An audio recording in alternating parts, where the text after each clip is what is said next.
episode number 19 of the ABCs from God, the truth about being Christian. Today's show is entitled Jesus, the Ultimate Avenger, the Ultimate Forgiver. In last week's show, we provided the Last Letters of LGBTQ. Welcome to our show today. To help support this channel, please hit the subscribe button and smack that bell to keep updated on all of our new content. If you're new to this channel, welcome and thank you for joining us today. For those of us that have watched or read the Stan Lee comics or movies, we have come to learn about his superheroes and they're joining together as a team of Avengers.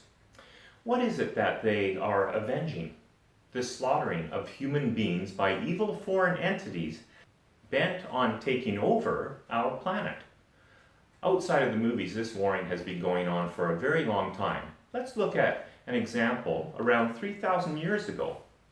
Bible quote.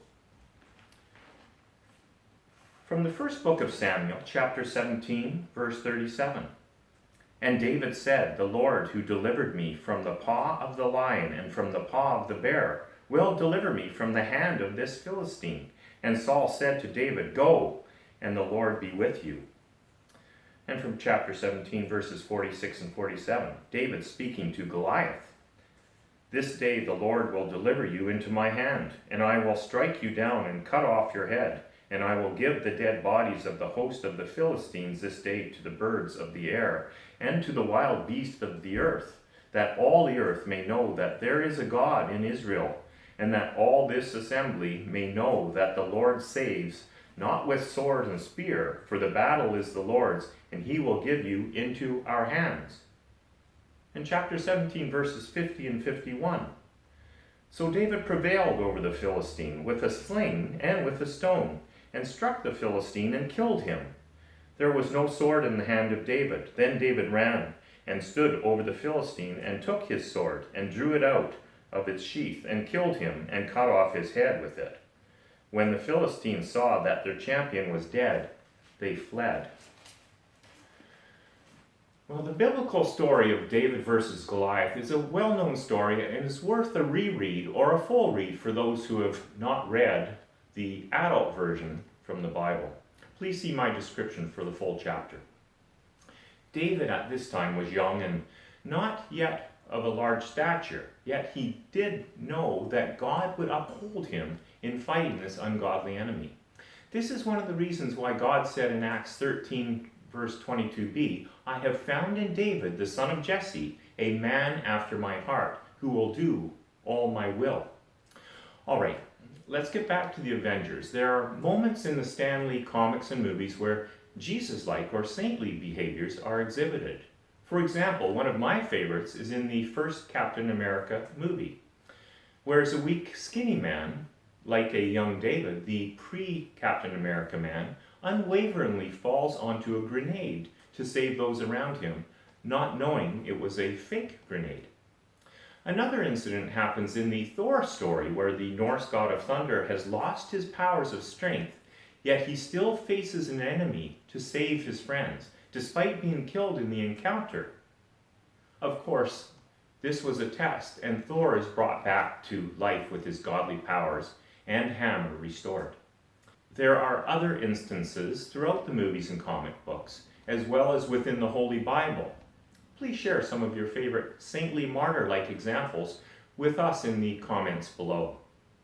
Finally, the last sacrifice in the Avengers Endgame movie is given by Iron Man when he snaps his fingers with the Infinity Stones in his iron glove, thus saving, or rather bringing back, half of all life in the universe, while knowingly giving his own life. We Christians who have read and continue to read and study the Holy Bible can see the comparisons in these superhuman actions to what Jesus has done for us. But what Jesus has done for us is so much more. Jesus didn't just sacrifice his life for a few people, a few children, or half of the human population. He sacrificed his life for everyone alive in the past, in the present, and the future. The really special thing that Jesus has done for each of us is he has given us free will. That is, we can choose to accept the sacrifice Jesus did for each of us personally, or we can reject his sacrifice and choose to go our own way without him. Obviously, the devil and his demonic friends have rejected Jesus' offer of forgiveness and grace. So, is it God's fault that these rebuffs of his loving sacrificial offer are rejected? Do people like Lucifer the devil, who want to be their own God or create their own idol God, really blame Jesus for their going to hell? Jesus has offered us all another destination through his life-offering sacrifice to join with him in his wonderful, everlasting heavenly realm. Bible quote from the book of Hebrews, chapter 13, verses 14 and 15. For here we have no lasting city, but we seek the city that is to come. Through him, then let us continually offer up a sacrifice of praise to God, that is the fruit of lips that acknowledge his name. This heavenly realm is more wonderful than the best of the earthly realm, and best of all, it is everlasting. Well, I pray, and all of the saints pray, that your heart warms to the greatest hero of all time, Jesus Christ. Like the snapping of Iron Man's fingers in Jesus' last words on the cross, it is done. We are a forgiven people. Please join with me for next week's show entitled, What Heaven Feels Like. For those of you who are currently without a church group, please feel free to go to my description and listen to a weekly sermon from the Richmond Alliance Church. We also recommend our brothers down south, John MacArthur at Grace to You, and Alistair Begg at Truth for Life.